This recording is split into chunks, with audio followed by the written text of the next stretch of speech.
Assalamualaikum warahmatullahi wabarakatuh. Bertemu lagi dengan saya. Kali ini saya akan membahas mengenai soal yang ada di workbook akuntansi keuangan lanjutan di bab 1 nomor kasus soal 5. Di dalam soal tersebut disebutkan bahwa PT Poni membeli seluruh aset bersih PT Sony pada 2 Januari 2018.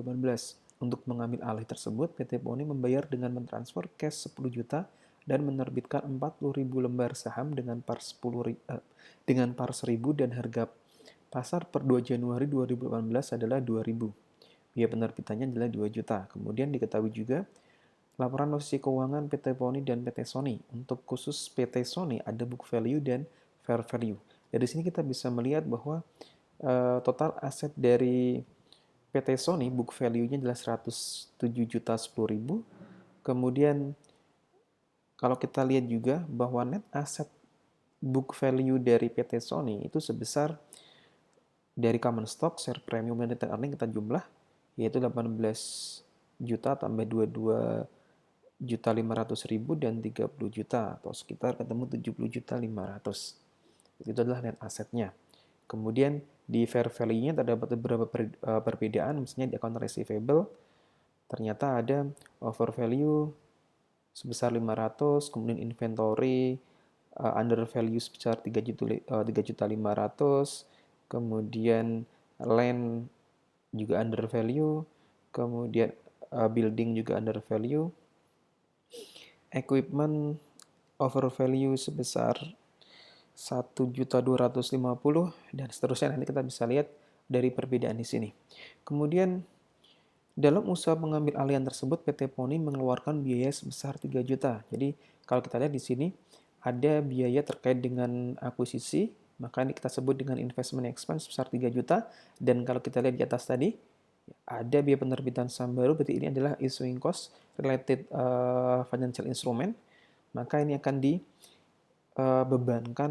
akan diakui sebagai pengurang dari share premium. Kemudian di sini juga ada beberapa pertanyaan yang diminta, yaitu yang pertama membuat jurnal perolehan, kemudian menentukan berapa goodwill atau gain bargain purchase-nya, kemudian nomor 3 membuat jurnal pengambil alihan, dan terakhir membuat neraca PT Poni setelah merger terjadi. Oke, saya akan beralih ke Excel. Inilah soalnya tadi ya. Soalnya tadi sama, ini adalah bentuk Excel-nya, kemudian sudah dibuat dalam bentuk Excel, jadi kita akan lebih mudah untuk menghitungnya. Oke, tadi book value dari S-nya adalah 107 juta 10.000, kemudian book value net asetnya adalah sebesar 70 juta 500, dan kalau kita hitung fair value-nya aset PT SAP itu sebesar 117.260 dan fair value liability-nya sebesar 32.600.000. Kemudian ada beberapa pertanyaan. Yang pertama adalah membuat jurnal perolehan PT Poni atas investasi ke PT Sony. Jadi kalau saya tulis di sebelah sini, ya di sini jurnalnya, misalnya di sini. Maka kita akan mencatat jurnal pembeliannya adalah investment in S, ya, investment in S pada cash, kemudian ada common stock dan ada share premiumnya. Sebelum kita menghitung berapa angkanya, kita lihat dulu bahwa consideration transfernya adalah tadi sebesar terdiri dari cash sebesar 10 juta,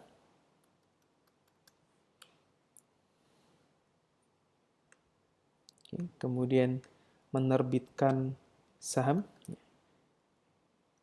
Kalau kita lihat di sini tadi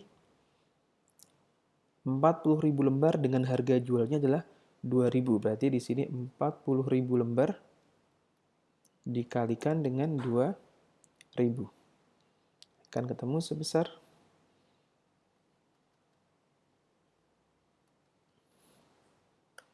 80 juta. Sehingga ini adalah total consideration transfernya.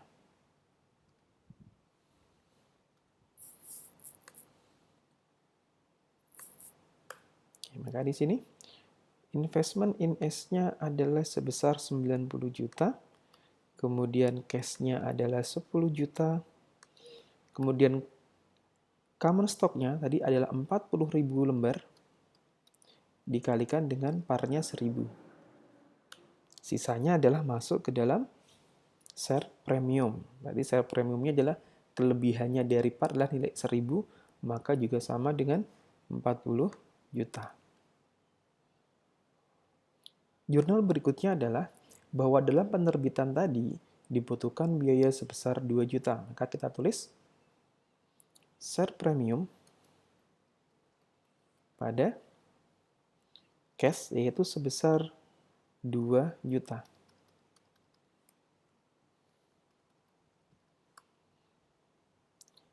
Dan berikutnya lagi, kalau kita lihat di sini, ada biaya akuisisi. Biaya akuisisinya adalah sebesar 3 juta. Maka di sini kita tulis investment expense pada cash.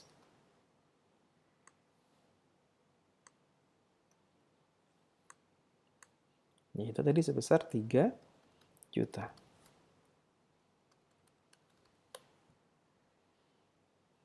Pertanyaan A sudah kita kerjakan. Dan yang kedua, menentukan berapa goodwill atau gain from bargain purchase yang diakui apabila ada.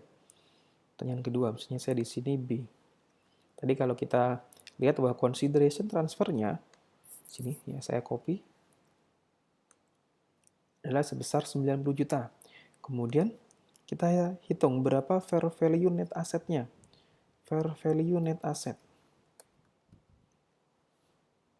Berarti selisih dari fair value asset dikurangi dengan fair value liabilities.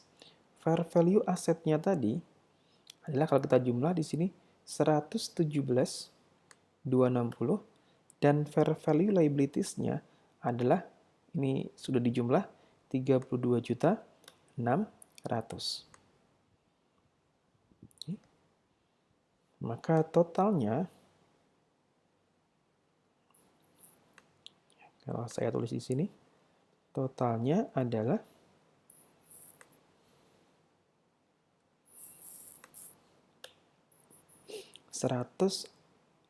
kok di jumlah fair value-nya dikurangi.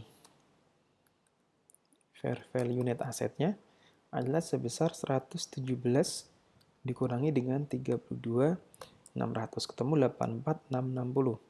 Sehingga ada ekses yang kita alokasikan kepada goodwill sebesar 90 juta dikurangi dengan 84.660, ketemu 53.40.000.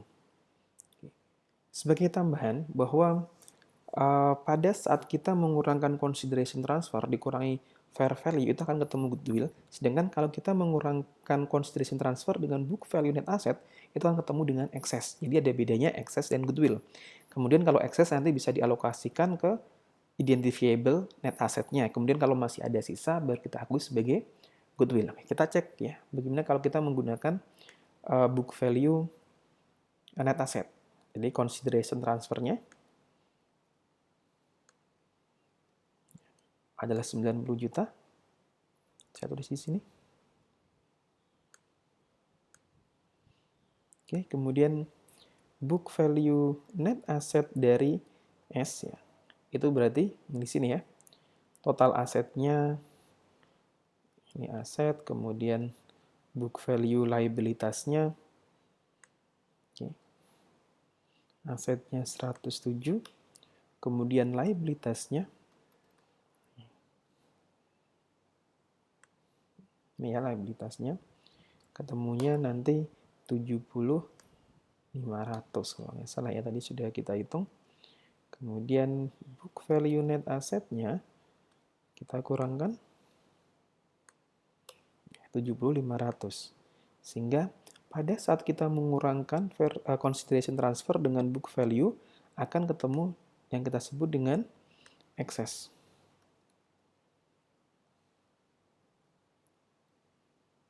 Excess-nya adalah 90 juta dikurangi dengan 70 juta 500. Kemudian kita alokasikan.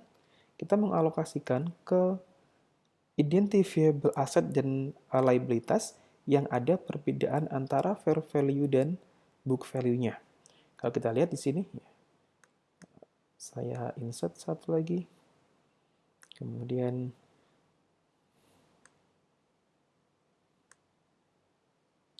ini untuk memberikan pemahaman bahwa ada istilah excess dan ada istilah goodwill. Difference-nya fair value dikurangkan dengan book value.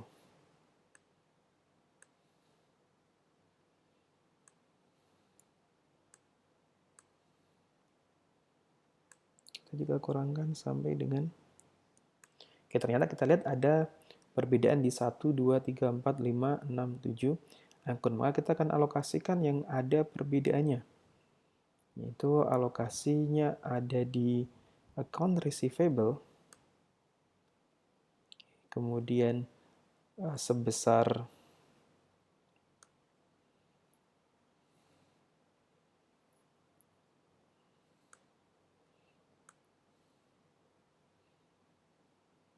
oke. Saya kecilkan dulu biar kelihatan semua. Oke, account receivable yaitu sebesar minus 500 terjadi over value. Kemudian juga ada inventory, kemudian ada land, kemudian ada building, dan ada equipment. Ini building ya. Besarannya adalah untuk inventory-nya ada under value 3,5 juta, land-nya ada under value 4,5, building ada under value 4 juta, dan equipment ada over value sebesar 1,250. Kemudian ada lagi yaitu accrued expense. Oke, kemudian juga ada bonds. Oke, accrued expense-nya karena liabilitas itu sifatnya berbanding terbalik dengan aset, maka yang di sininya negatif ini akan menjadi positif, yang di sini menjadi positif akan menjadi negatif. Maka di sini menjadi 4 dan di sini menjadi negatif 500.000. Kemudian kalau saya jumlah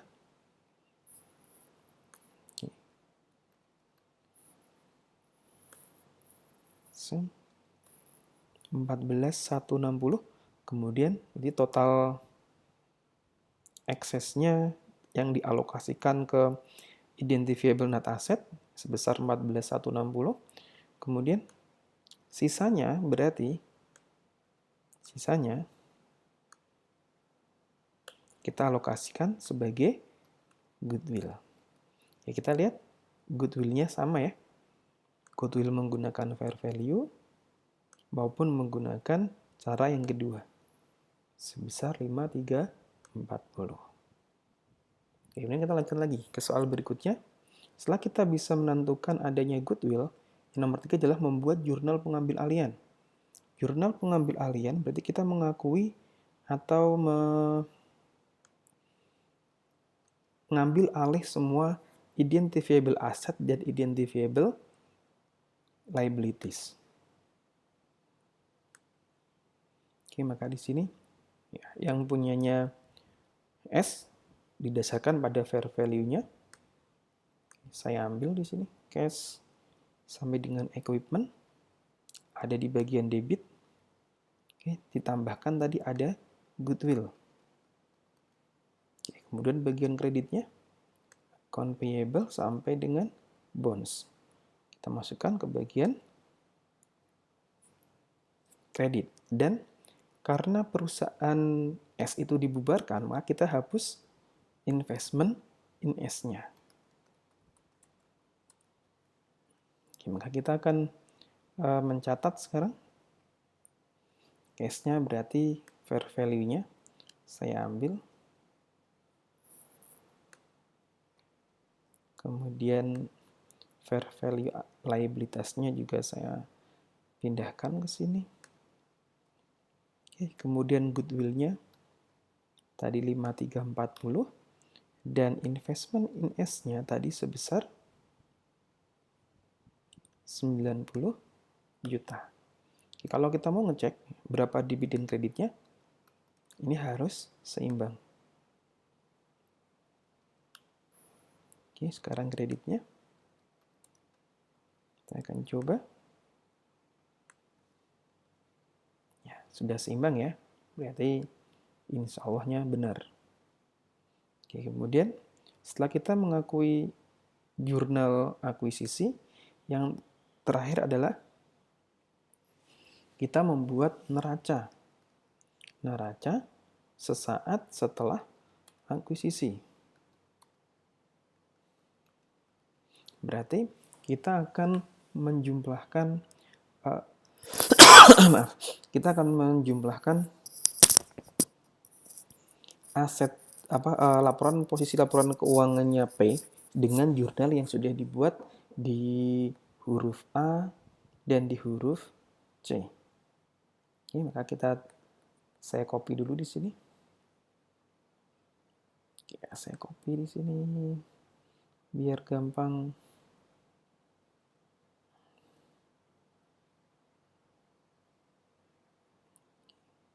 Kemudian biar bisa kelihatan, saya pindahkan di sebelah sini deh. Oke, nggak apa di sini.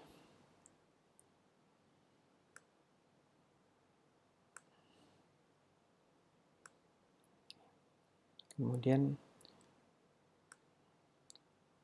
ini setelah akuisisi.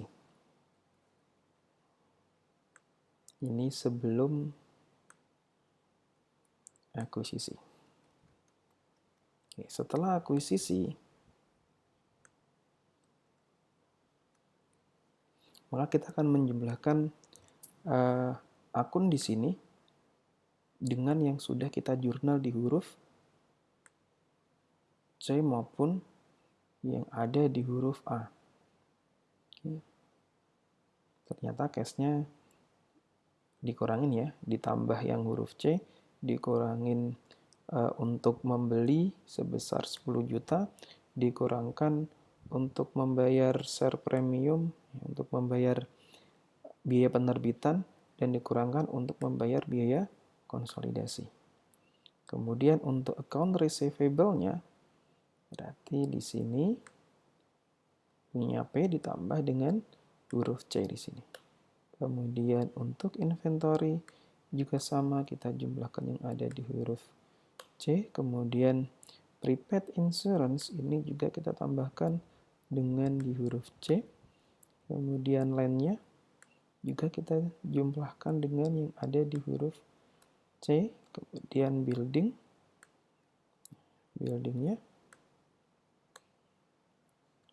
equipment-nya,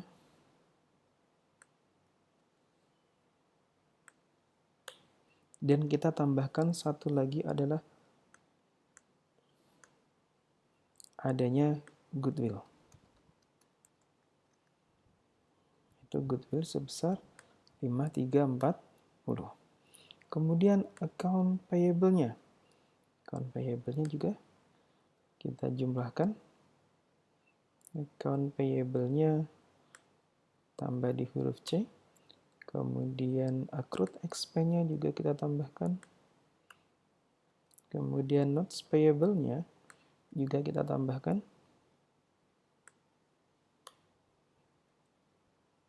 Bonds-nya kita tambahkan. Oke. Investment in S di sini ini sudah hapus, yaitu dari jurnal A 90 juta debit, kemudian di huruf C-nya kredit investment in S 90 juta, berarti menjadi 0. Kemudian common stock-nya berarti 60 juta ditambah dengan huruf A, yaitu adanya penerbitan tadi. Kita lihat dari par-nya 40. Kemudian share premium-nya 75 ditambah dengan huruf A, 40 juta dikurangi dengan issuing cost-nya, yaitu 2 juta. Kemudian return earning-nya, jadi 100 juta dikurangi dengan adanya expense, yaitu investment expense sebesar 3 juta.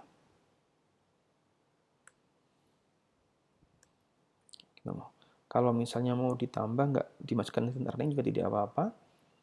Di sini ditambahkan pengurang dari ekuitas, yaitu investment expense. Ini saya langsung kurangkan. Ini kita jumlah.